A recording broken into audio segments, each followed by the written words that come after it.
Grabe, ang sarap pala nitong chicken quesadillas, hindi nakakasawa, tipong isang kagat mo pa lang ay mapapatingin ka sa kawali kung meron pa ba, at ang dali niya lang gawin ha, in just simple steps, tara gawin natin!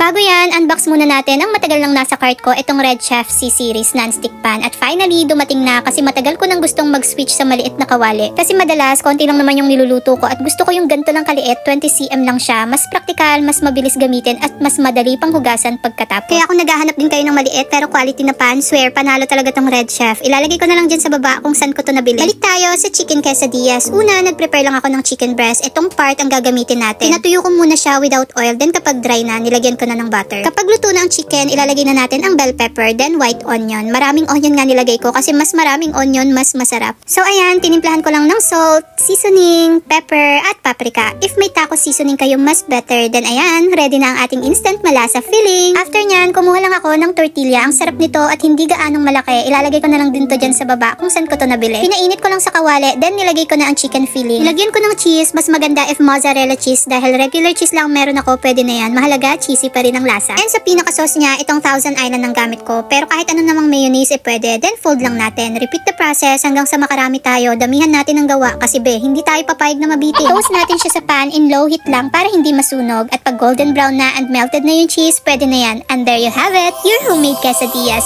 Grabe, amoy pa lang, matatakam ka na. Perfect na perfect pang merienda or quick dinner. At sa mga diet dyan, the best. Try nyo na to guys. Ang dali lang at ang sarap na mapapasabi ka na lang talaga ng shocks. Heaven!